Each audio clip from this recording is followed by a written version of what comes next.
History remembers emperors as conquerors, builders, and visionaries.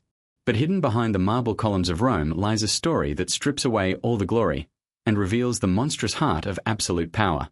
It begins not with a war or a rebellion, but with a boy named Sporus, beautiful, fragile, and destined to become one of history's most tragic figures. In the age of Nero, the empire stretched from Britain to the deserts of Syria. Rome glittered with gold, yet its foundations were rotting with fear and madness. Nero, once a golden child of the empire, had already burned his own city, silenced his rivals, and watched love turn to ashes. When his beloved wife Poppaea Sabina died, some say by his own hands, something inside him shattered. And from that fracture came an obsession. When Nero saw Sporus, he didn't see a person. He saw a mirror of his lost love, and an opportunity to defy death itself. What followed was not romance, it was transformation by tyranny. Sporus was forced to surrender his body, his identity, even his name. He was paraded through Rome dressed as an empress, a living replica of the woman who haunted Nero's dreams.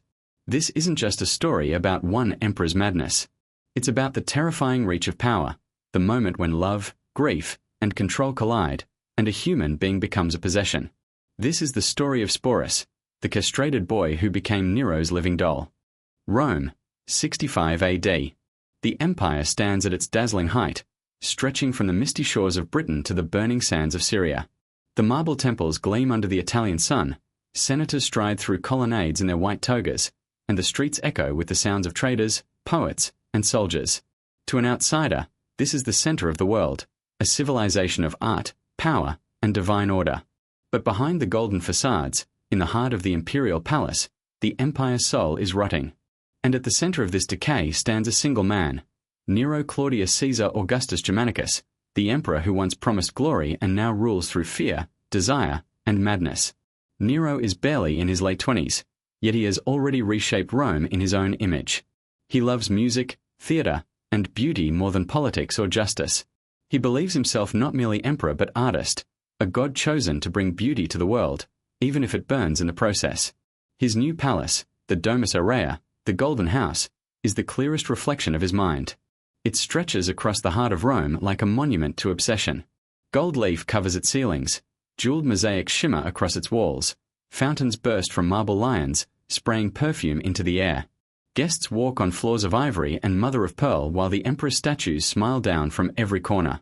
It is paradise built on ashes, because the city that once stood there burned in a great fire just 1 year earlier. That fire destroyed thousands of homes and lives. Many believed Nero himself ordered it, that he wanted a clean canvas for his artistic dreams. The rumors whispered that he watched the flames from his balcony, strumming his lyre, singing about the fall of Troy. He blamed the Christians for starting it, but no one truly believed him.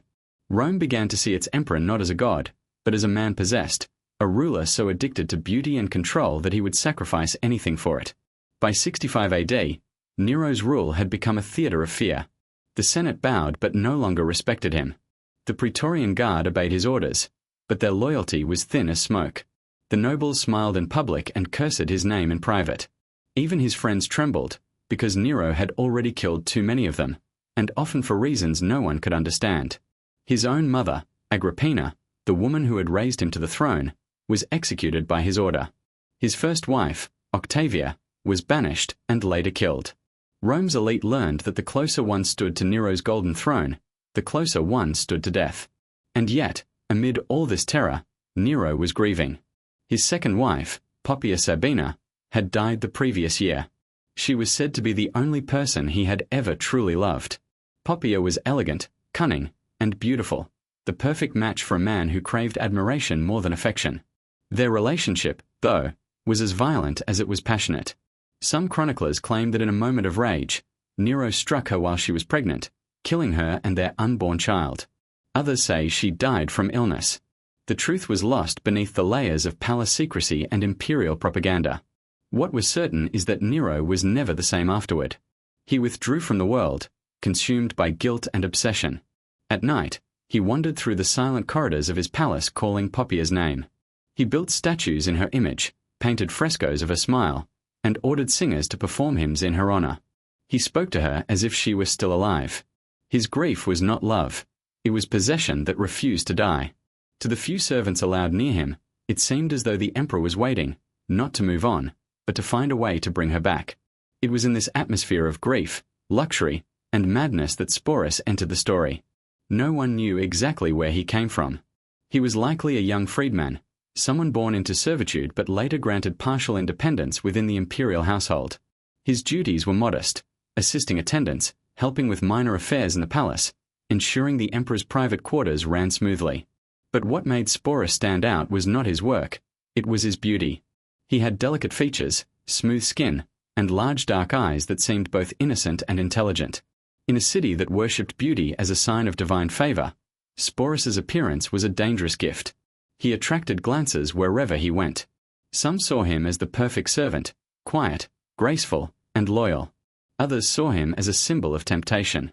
But for Nero, Sporus became something far more dangerous, a reflection of the woman he had lost. One evening, during a gathering in the palace, Nero noticed the boy among the attendants. At first, it was just a glance, but the resemblance struck him with the force of revelation. Sporus's profile, his posture, even the softness of his voice, they all reminded Nero of Poppaea. He called for the boy to approach. Servants froze. Sporus bowed, unaware that his fate had already been sealed in that moment. The emperor studied him in silence, his eyes glinting with something that wasn't quite grief and wasn't quite desire.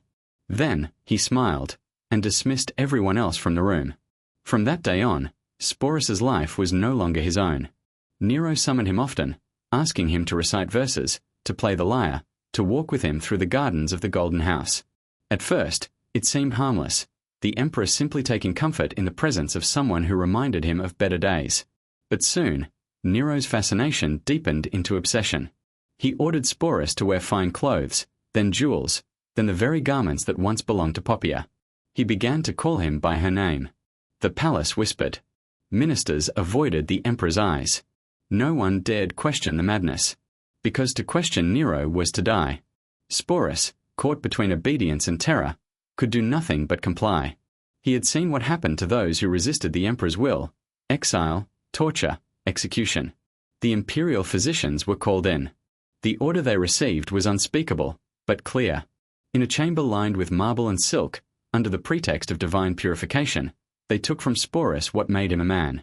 The act was silent and final. When it was over, Nero looked at him and said softly, "Now you are perfect." No decree was issued, no law recorded.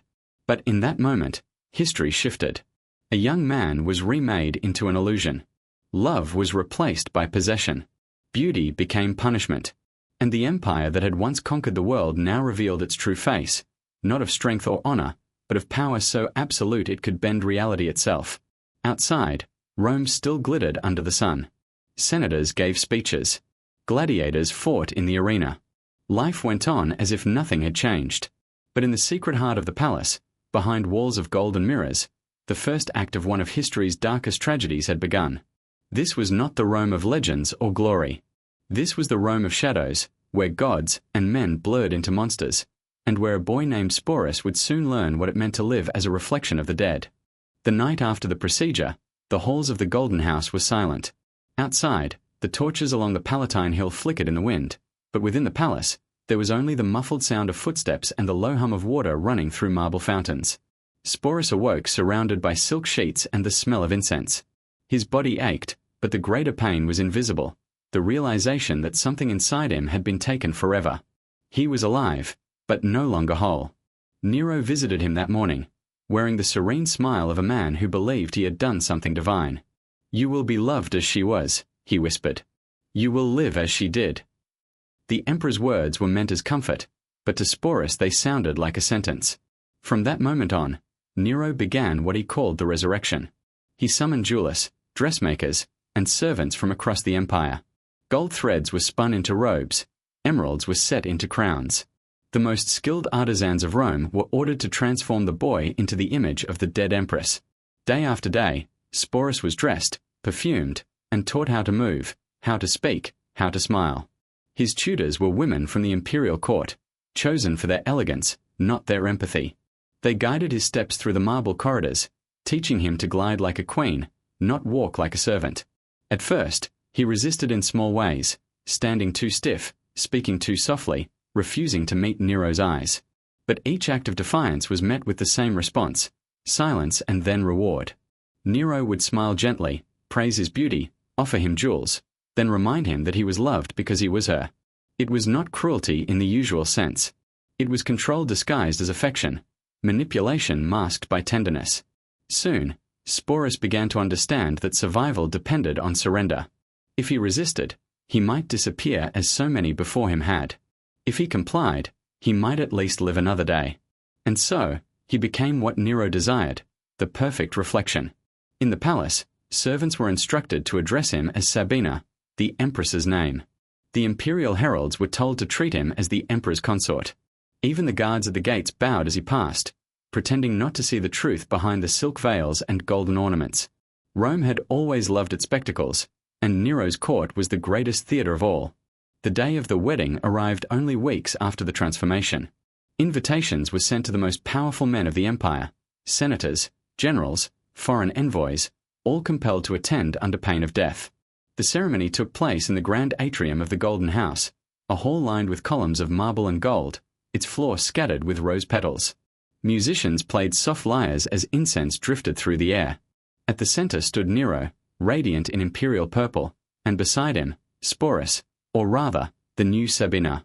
He was dressed in a gown of white and silver, his hair adorned with pearls, his expression frozen between fear and emptiness.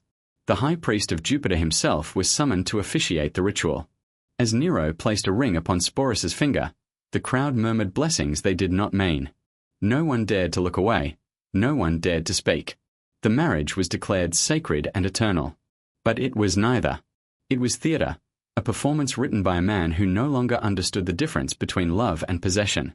That night, as Rome whispered in disbelief, Nero celebrated with laughter and wine, parading his new wife through the banquet hall. Guests raised their cups, pretending to rejoice, while their faces revealed disgust and pity. In the days that followed, the spectacle continued. Nero and Sporus appeared together in public, at the theatre, at ceremonies, even at gladiatorial games. The emperor presented his new empress to the people, and though the crowds cheered out of fear, the truth spread quickly. Everyone in Rome knew who Sporus really was. The gossip reached every corner of the city, from taverns to temples, but no one dared speak too loudly. For Sporus, life became a series of performances. Each morning, he was dressed and adorned as a queen. Each evening, he dined beside the emperor, smiling when expected, silent when not. He was not allowed to be seen without his jewelry or feminine attire. Even his voice was trained to sound softer, gentler, almost musical. He was, in every sense, a living monument to Nero's madness. Behind the closed doors of the palace, the dynamic between them shifted constantly. Nero could be affectionate one hour and furious the next. If Sporus failed to mimic Poppaea's mannerisms perfectly, the way she once laughed, the tilt of her head, he was punished with cold silence or sharp words. Yet, when he succeeded, Nero would shower him with gifts, golden necklaces, villas, even a retinue of servants. The emperor seemed genuinely convinced that he had recreated the love he once lost. But beneath this illusion, Sporus's spirit eroded. He lived in constant tension, trapped between fear and the faint hope that one day, somehow, Nero's interest would fade. At night, when the palace finally quieted, he would sit alone near the fountains, staring into the water. His reflection looked back at him, distorted by ripples of torchlight, not a man, not a woman, just a hollow image of what the emperor wanted him to be. Outside the palace, discontent brewed. Senators whispered of rebellion. Generals in distant provinces grumbled about Nero's extravagance. The emperor's obsession with his living empress became a symbol of everything wrong with his rule: indulgent, wasteful, and disconnected from reality. Yet, for Nero, Sporus was proof of divine power. Even death, he told his advisers, cannot take from me what I love. I have brought her back. The more the empire decayed, the more he clung to that illusion. He took Sporus on tours of Greece, parading him before foreign dignitaries. At each stop, he introduced him as his wife, and the guests, horrified but polite, played along. There were banquets, festivals, and endless applause, all of it choreographed for Nero's vanity. For Sporus, every journey was another layer of humiliation. He was watched constantly, dressed in the empress's robes, forced to sit beside Nero as courtiers bowed and called him Augusta. The role had consumed everything that once made him human. His name, his body, his will, all rewritten by the emperor's grief. In private moments, fragments of his former self flickered.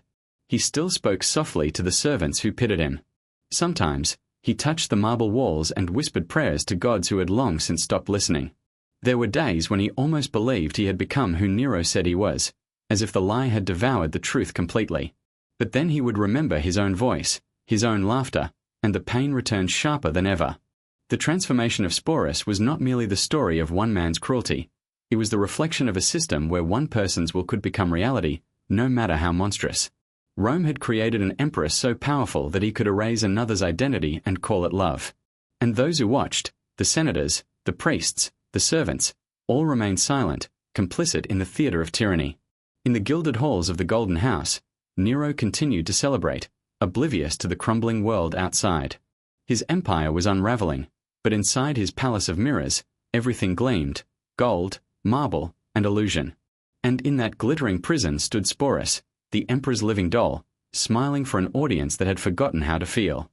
The wedding had been a spectacle, but what came after was something far worse, a life lived inside a lie so perfect that it erased everything that came before. From the moment Nero placed the golden ring on Sporus's trembling hand, the young man ceased to exist in the eyes of Rome. The emperor's bride had been born, and her name was Sabina. In the days that followed, the transformation became total.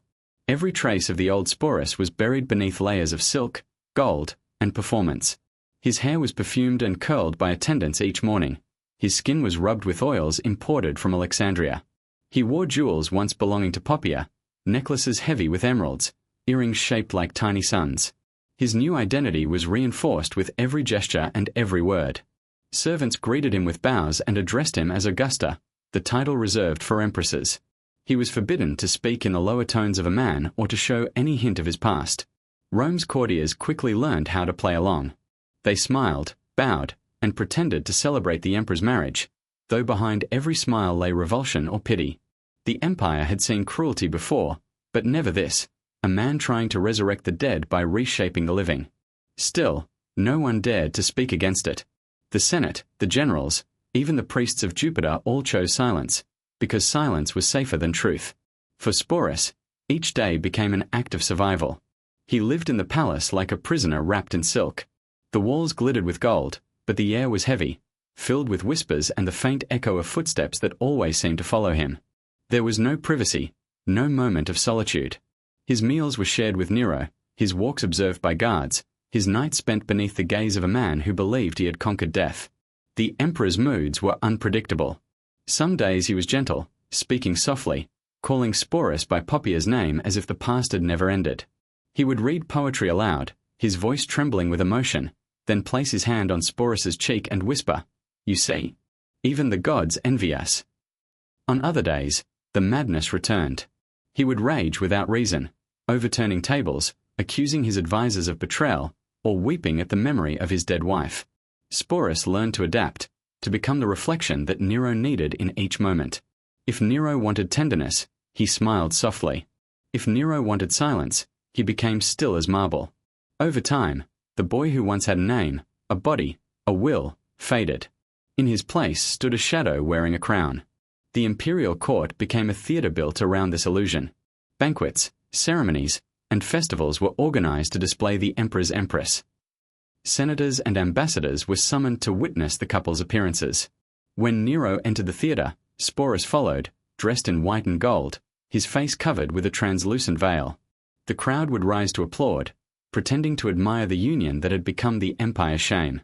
Outside the palace, the people of Rome whispered. Some pitied Sporus, calling him the emperor's doll. Others mocked the emperor's madness. But even gossip was dangerous. Spies of the Praetorian Guard listened everywhere. A single careless word could mean execution. Fear became the city's common language. Yet beneath the golden terror, there were moments of unbearable quiet, moments when Sporus almost forgot who he had been. In the stillness of the palace gardens, under moonlight, he sometimes touched his reflection in the fountains.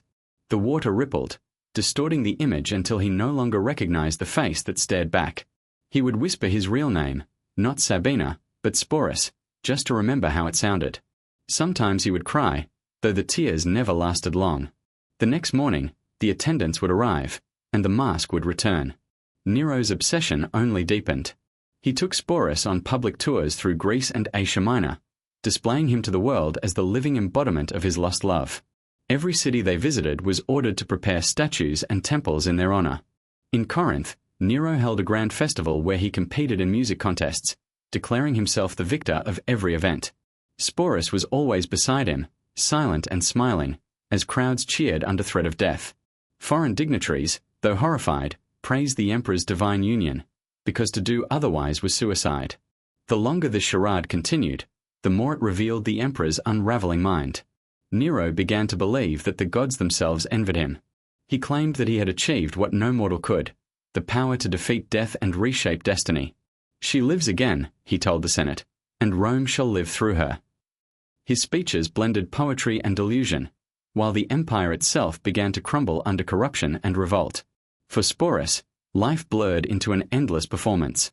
He learned that every smile, every gesture, every word could decide whether he lived another day. He moved through the palace like a ghost, graceful, obedient, voiceless. Even the servants stopped addressing him by name. To them, he was a sacred object, a relic of the emperor's madness. But the illusion could not last forever. Beyond the gilded walls, the empire was boiling. Provinces rose in rebellion, soldiers muttered about treason, and governors plotted in secret. Nero ignored it all, convinced that art and love would save him. He hosted more plays, more banquets, more ceremonies, desperate to drown the noise of a collapsing world. Sporus was always at his side, a silent witness to the emperor's descent. The first cracks appeared when the Praetorian Guard began to turn. The men who once protected the emperor now whispered about replacing him. Nero sensed it, and his paranoia grew. He accused senators of plotting his death, executed trusted advisors, and forbade anyone to leave Rome without his permission.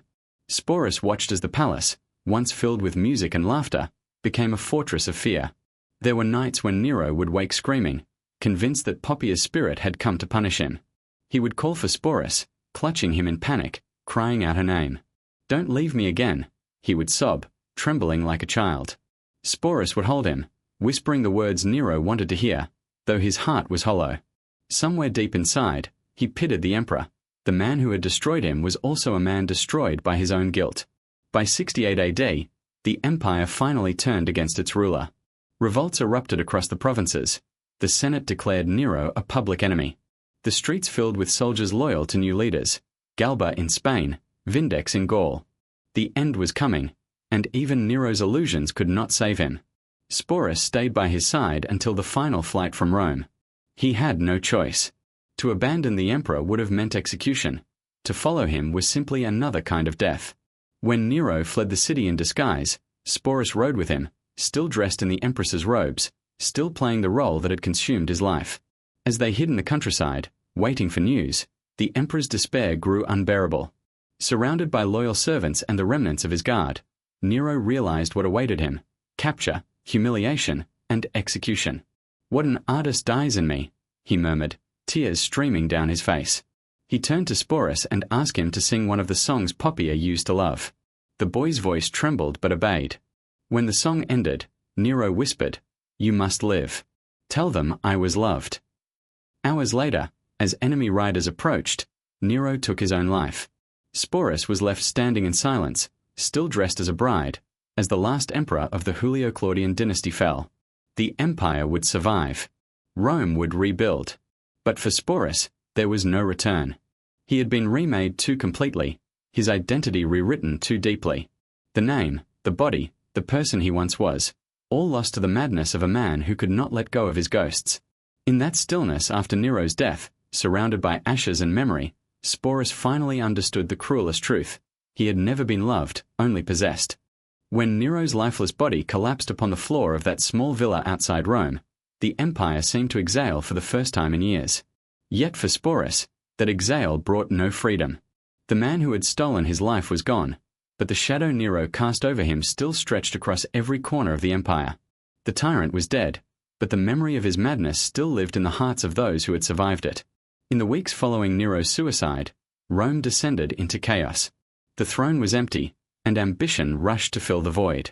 Generals, senators, and governors each claimed their right to rule, and the Praetorian Guard sold loyalty to the highest bidder. In the midst of this storm, the remnants of Nero's household, servants, guards, musicians, and those closest to him, were rounded up, questioned, and repurposed. Among them was Sporus, the empress of a dead emperor. At first, the new rulers treated him not as a victim but as property, a valuable artifact of Nero's reign. He was passed from one hand to another, his fate decided in whispered deals between men who saw him not as a person, but as a symbol of legitimacy, proof that they now controlled what once belonged to Nero. To possess him was to inherit a piece of the fallen emperor's power. The new Emperor Galba, stern and aging, summoned Sporus to his court. There was no affection in the man's eyes, no madness like Nero's, only calculation. He questioned him coldly about the former emperor's private affairs, the names of allies, the locations of treasures, the secrets whispered in the dark. Sporus answered what he could, though each word cost him a fragment of himself. Galba listened, nodded, and ordered that the boy be kept under watch. Days passed, and Sporus lived like an echo inside the imperial palace, neither prisoner nor free. His clothes were plain again, his jewels confiscated, but the ghost of his false identity clung to him. Servants still whispered Augusta behind his back, half in mockery, half in fear. Even stripped of luxury, he remained the living reminder of the empire's shame, the boy who had been turned into an empress. Galba ruled for only a few months. His reign, harsh and joyless, ended the way all brutal power ends, in blood. When he was assassinated by his own soldiers in January of 69 AD, Rome erupted once more. Sporus, along with the rest of the palace, was handed to the victor like spoils of war. That victor was Otho, once a friend of Nero and rumoured rival for Poppaea's affection. Irony, it seemed, had a cruel sense of humour. Otho had known Sporus years before, back when the boy still served in Nero's household, and seeing him again stirred something unexpected. Unlike the others, Otho did not mock him, nor did he treat him as an object. He offered Sporus a quiet corner of his palace, attendance, and a measure of dignity. "You have suffered enough," he said, his voice heavy with exhaustion. For a brief moment, Sporus almost believed he might finally rest. Otho's rule was merciful compared to Nero's, short-lived, but human. The new emperor saw in the young man a mirror of his own survival, both of them remnants of a vanished world. They shared meals in silence, spoke occasionally of art, poetry, and the absurd cruelty of fate. Perhaps, in some small way, Otho saw in Sporus a kindred spirit, someone who had also loved and lost Poppaea to Nero's fire. But peace in Rome never lasted. By April of that same year, Otho's armies faced another challenger, Vitellius, a brutal general marching from Germany with legions at his back. The civil war that followed was swift and merciless.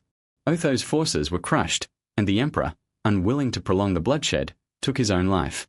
Before he died, he sent for Sporus one last time. "Leave this city," he said softly. "The gods have cursed us both. Do not wait for mercy from those who will come after me."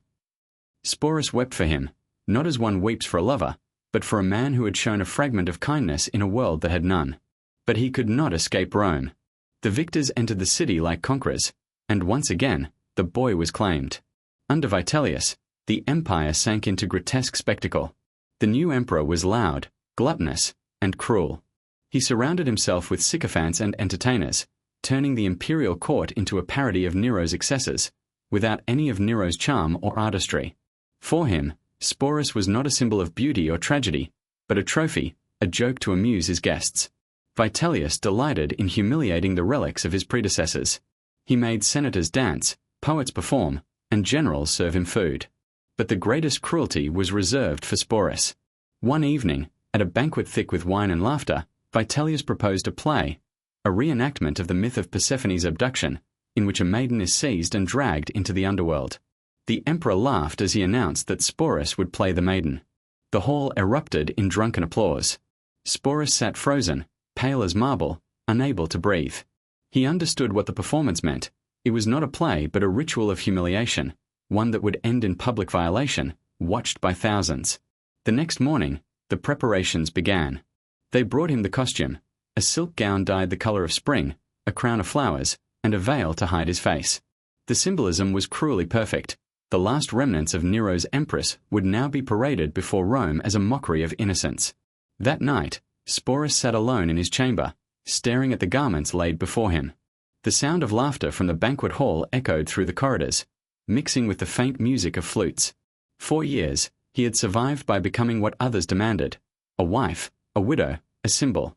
But this final act, this public degradation, was beyond endurance.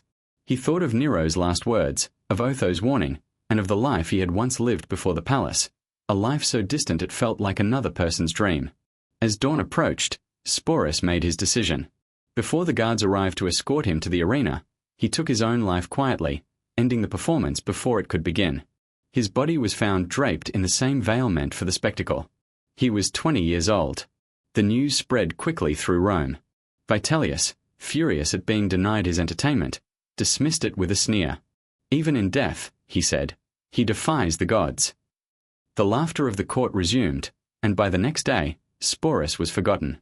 No funeral, no mourning, no songs. Only silence.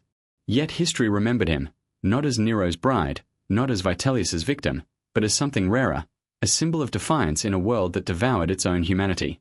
In choosing death, Sporus reclaimed the one thing no emperor could steal: his will. The Golden House would crumble, the empire would burn and rebuild 100 times over. But his story remained, whispered in marble halls and written in the margins of history, a warning that power without compassion is the darkest madness of all. And somewhere, beyond the reach of Rome's torches, the soul of a boy who had once been an empress finally found peace. The world moved on quickly after Sporus's death. Rome, a city built on conquest and forgetfulness, had no patience for ghosts. Within days, his name vanished from conversation, his story swallowed by new intrigues, new wars, new emperors. The empire devoured memory as easily as it devoured men. But history, unpredictable and cruelly precise, preserved him, not as a figure of scandal, but as a mirror to power itself. After Vitellius fell, the civil war continued. Vespasian would soon restore order, building a new dynasty upon the ruins of Nero's madness. The Golden House was stripped of its jewels, its halls filled with rubble.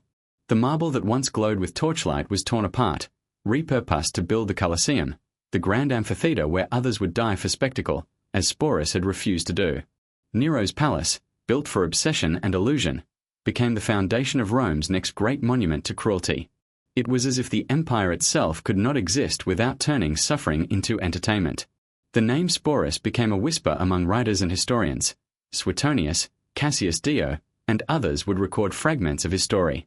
Their tones were detached, sometimes mocking, as if describing a curiosity rather than a person. To them, Sporus was a symbol of Nero's madness, an anecdote that illustrated how far an emperor could fall. Yet between their lines, another truth lingers: the quiet tragedy of a boy caught between love and power, forced to live a life that was not his own. Sporus's existence was a question no historian could answer. What is a person's worth when stripped of choice? Was he a victim, a survivor, or a defiant spirit disguised in submission? In a world ruled by men who believed themselves divine, Sporus's suffering revealed the limits of that divinity, the cruelty of those who believed they could shape life as if sculpting marble. In the years that followed, poets and philosophers began to reflect on the moral collapse of the empire.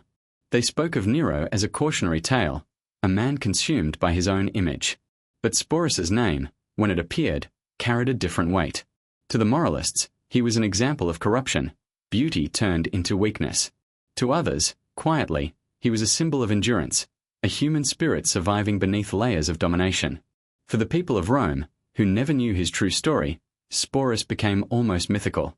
Some said his ghost wandered the ruins of the Golden House, still wearing the veil of the false empress. Others imagined that in death, he had finally reunited with the part of himself Nero had destroyed. But in reality, the boy had never belonged to the myths of emperors. He was not a legend, only a reminder, that behind every monument of power lies a face we are not meant to remember. The empire thrived for centuries after his death. New emperors came, each proclaiming to be the savior of Rome, each repeating the same old sins in new disguises. Yet the story of Sporus survived, fragile but indestructible, because it touched something deeper than politics. It exposed the cost of absolute power, not through battles or decrees, but through the silent destruction of one life. By the time scholars of later ages uncovered Nero's records, the story had become almost unrecognizable. The details blurred, the dates uncertain. But the image endured: a young man forced to become a reflection of a dead woman, an emperor marrying his own illusion, and an empire too afraid to look away.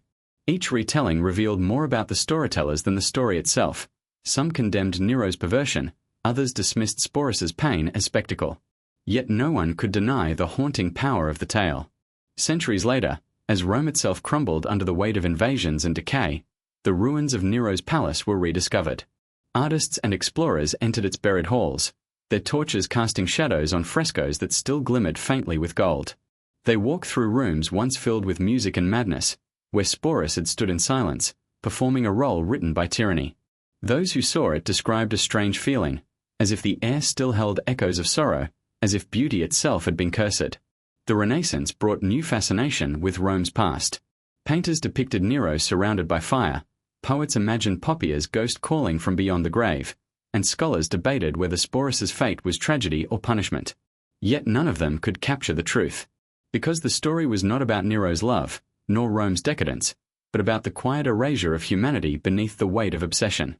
Modern historians see Sporus differently. In a world that has learned, or pretends to have learned, compassion, his story becomes something timeless.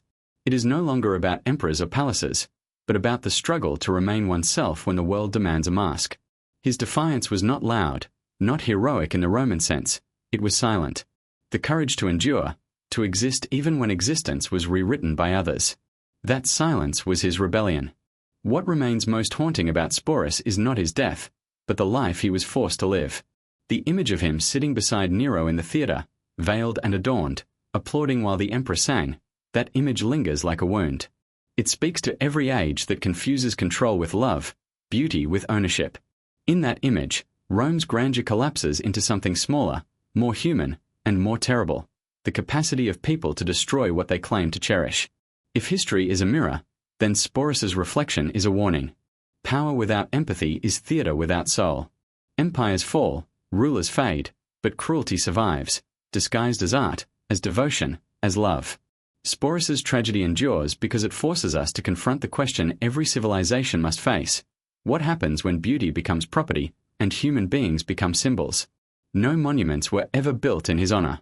No songs were written for him. Yet his story has outlived the emperors who sought to erase it. Every time a historian writes his name, every time an artist paints the ruins of Nero's palace, Sporus lives again, not as a victim, but as a testament to what it means to endure the unbearable. In the end, his legacy is not tragedy, but truth. The truth that even in the most gilded of prisons, the human spirit searches for freedom. That silence can be more powerful than screams. That dignity can exist even in despair. Sporus did not die in vain. He died refusing to let the empire turn his final breath into spectacle. And perhaps that is why his story still matters.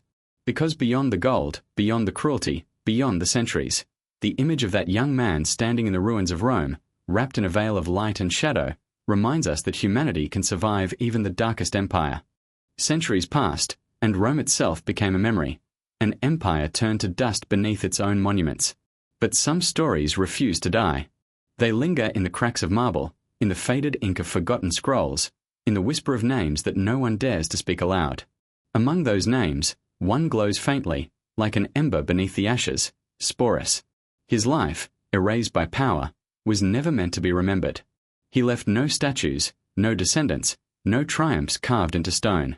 And yet, through the writings of those who survive him, Suetonius, Cassius Dio, Tacitus, fragments of his story endured. Each word they wrote carried both disdain and fascination. They describe him as a boy who resembled a woman, as Nero's living bride, as a mockery of Roman virtue. None of them saw the human behind the spectacle. But history, in its strange way, preserves even what it misunderstands. When archaeologists centuries later unearthed the ruins of Nero's Domus Aurea, they discovered walls still shimmering faintly with gold. The palace that once symbolized the emperor's madness became a monument to the passage of time. Painters and poets walk through those buried chambers with torches in hand, staring at the frescoes of gods and lovers, trying to imagine what kind of world had built such beauty out of cruelty. In the silence of those ruins, they could almost hear the echoes, the laughter, the music, the cries. And perhaps, somewhere deep in those echoes, the faintest trace of Sporus remained.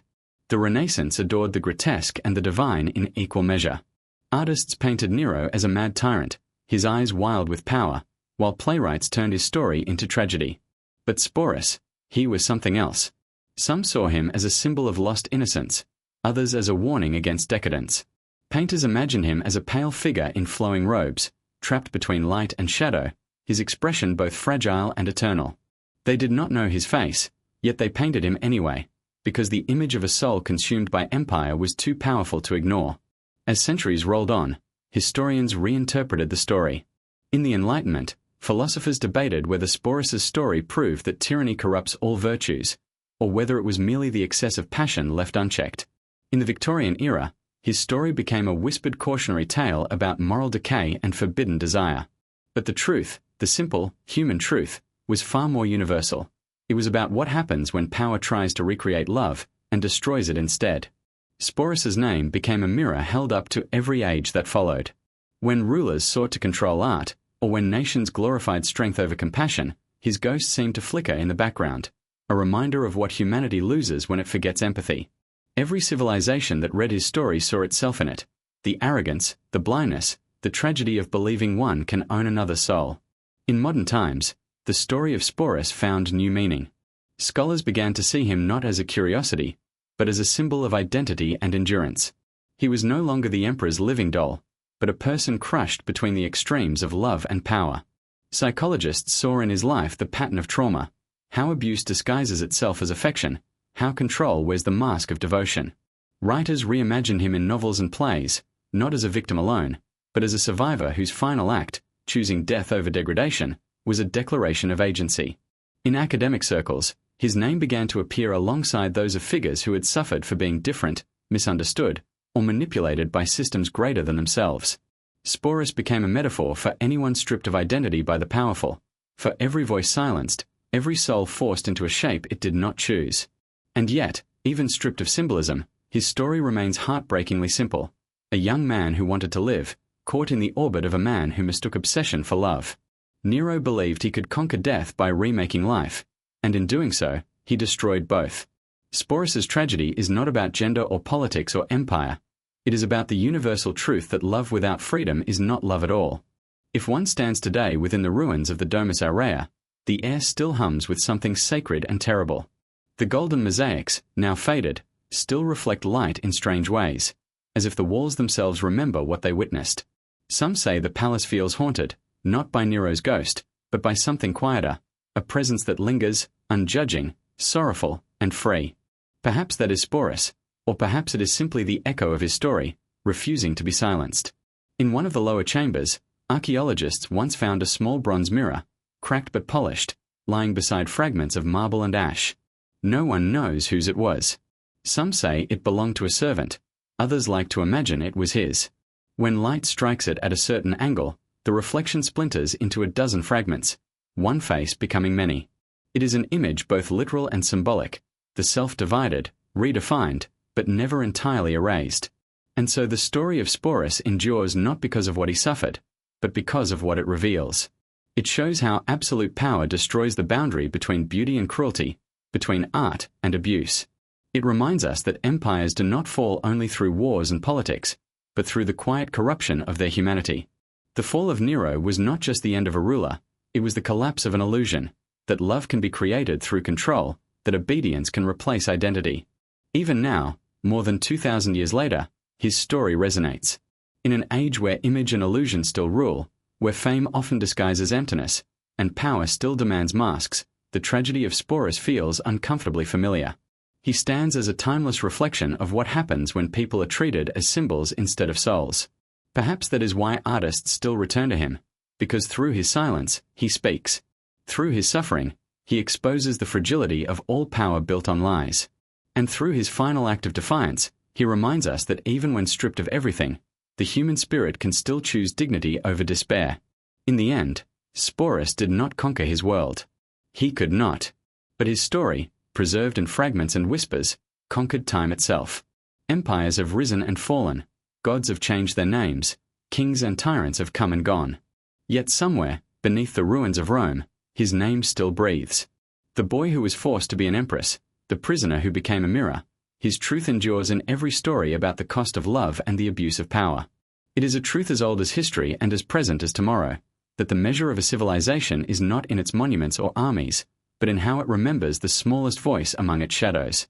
And so, when the sun sets over the ancient city, casting golden light upon the broken walls of Nero's palace, one might imagine a faint silhouette walking among the ruins, not as a ghost, but as a reminder. That beauty without mercy is hollow. That power without compassion is madness. And that even in silence, a single life can echo through eternity.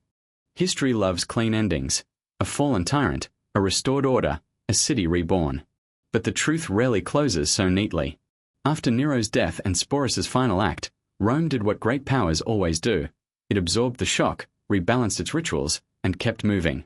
Marble was repurposed, titles reassigned, loyalties reshuffled. The empire adjusted its mask and continued the performance. Yet beneath the noise of victory processions and senatorial decrees, a quieter question persisted, one that no triumph could silence. What does power cost when it spends human lives like coin? Sporus's story does not end with him. It begins with us. It compels us to examine the scaffolding that held his tragedy in place, the etiquette that taught courtiers to applaud, the institutions that taught physicians to obey, the culture that taught citizens to look away. Every layer of Roman life, from religion to law, from theatre to politics, allowed one man's grief to become another man's fate. That is the uncomfortable inheritance of empire. Cruelty does not require a monster, only a system willing to turn away while harm is done in its name. Look, for instance, at the palace professionals who stitched illusion into policy. Tailors pinned robes upon a trembling body, jewelers reset Poppaea's gems to fit a new brow, scribes revised titles and ledgers to make the fiction official. None of them wielded a sword, and yet their craft became the instruments of erasure. The empire did not need the arena to stage its spectacle. It needed a bureaucracy that could dress violence in ceremony and call it love. The Senate learned the same lesson in reverse. Having survived Nero, the senators congratulated themselves on their prudence. They had bowed when bowing preserved their lives. They had whispered when whispering preserved their influence. In the aftermath, some would cite Sporus as proof of the late emperor's depravity. But condemnation after the fact is a cheaper courage than truth spoken in the moment. The record leaves a silence where their defense of him might have been. In that silence, an entire political class stands reflected, polished, eloquent, and carefully absent at the hour when a single voice might have mattered. Even Rome's taste for theatre acquires a darker meaning in this light. Public performance was the empire's language. Men sought honor beneath the gaze of crowds. Nero's stage simply spilled from amphitheatre to palace, turning life into spectacle. When Sporus processed beside the emperor, veiled and adorned, the city beheld not just an individual but a doctrine, that beauty belongs to power, that grief justifies possession, that the body itself may be scripted for public meaning. The audience knew the play was wrong, but applause is safer than protest when the stage belongs to a god. What, then, is the lesson? It is tempting to reduce Sporus to a symbol, to say he represents innocence, or identity, or the soul against the machine. Yet symbols, too, can erase people. Sporus was not an allegory. He was a person with a voice that history did not record. The dignity we owe him now is to refuse both the emperor's illusion and our own. Not a doll, not a ghost, not a myth, a young man, intelligent and observant, who measured each day by the breath between obedience and annihilation. He found a way to endure for a time, and when endurance itself became complicity in his own public desecration, he chose the one act still his to choose. This is not tragedy as entertainment. This is tragedy as testimony. And testimony demands witnesses. The past has given us roles to play. To the scholar, it offers the duty to separate embroidery from bone, to read the sneer out of ancient prose and listen for the human cry beneath it. To the artist, it offers the task of rebuilding not the palace, but the person, to give voice where silence was enforced. To the citizen, it offers an ethical mirror. Where do we applaud when we should object? Whom do we allow to be rewritten for our comfort? The specifics of Rome are gone, but the temptations remain.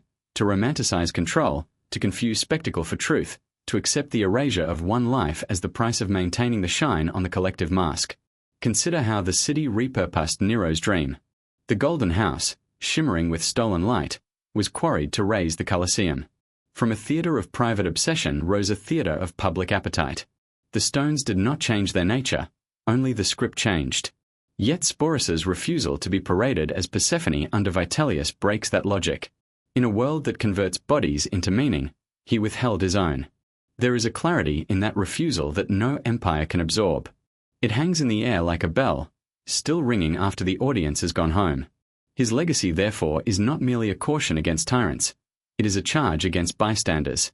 Nero could not have remade a person without a chorus of the willing, men and women who adjusted the costume, tuned the lyre, oiled the hinges of the ceremonial door. We may not wear togas or salute eagles, but the mechanics of complicity are timeless. A shrug, a smirk, a contract signed for just this once. Sporus's life exposes the cost of each small assent. And yet, there is more than warning here. There is also a quiet doctrine of hope. The empire claimed that identity could be manufactured from above, that a ring, a robe, a title could turn a life into a role. The ending of Sporus's story denies that claim. In protecting the last undefiled space of choice, he preserves something larger than himself, the principle that a human being is not fully annexable by power. That principle, once seen, cannot be unseen. It crosses centuries like light across dust, illuminating every room where authority mistakes possession for love. If you walk today through the damp corridors of the buried palace, you will find patches of gold still clinging to the ceiling. They glitter dimly, as if embarrassed by their former brilliance. The guidebooks will speak of engineering and fresco technique, of octagonal rooms and rotating dining halls. They will note dates and dynasties and the theatre of imperial taste. But if you pause in the hush between tour groups and listen for something that is not part of the exhibit, you may hear a different history, one that moves without trumpets, written not in triumphs but in withdrawals, a boy stepping back from a threshold, choosing not to enter the arena prepared for his unmaking. That, finally, is the human cost of empire. Not only the bodies it breaks, but the silences it demands. Not only the monuments it raises, but the lives it edits out. Rome teaches us that grandeur can be built upon the deletion of the inconvenient. Sporus teaches us that deletion is not the last word. A name spoken softly across millennia can outlast the marble that tried to contain it. So when we finish the tale, when the music fades and the credits roll, we should refuse the comfort of closure. Let the question remain open. Where, in our own palaces of preference and policy, do we allow another's personhood to be rewritten for ease, for profit, for spectacle? If Sporus must return to the stage, let it be not as a prop, but as a presence. Let his story perform its one necessary miracle, to turn spectators into witnesses, and witnesses into guardians of the line between love and domination. Empires will always rehearse. That is their nature. But if we remember the cost, if we carry the name of a single life through the corridors of our bright constructions, then perhaps the next golden house will be built with windows rather than mirrors, and the light that enters will be meant for seeing, not for staging. And in that light, the figure at the center will not be a puppet carved from grief, but a person unafraid to be fully, irrevocably human.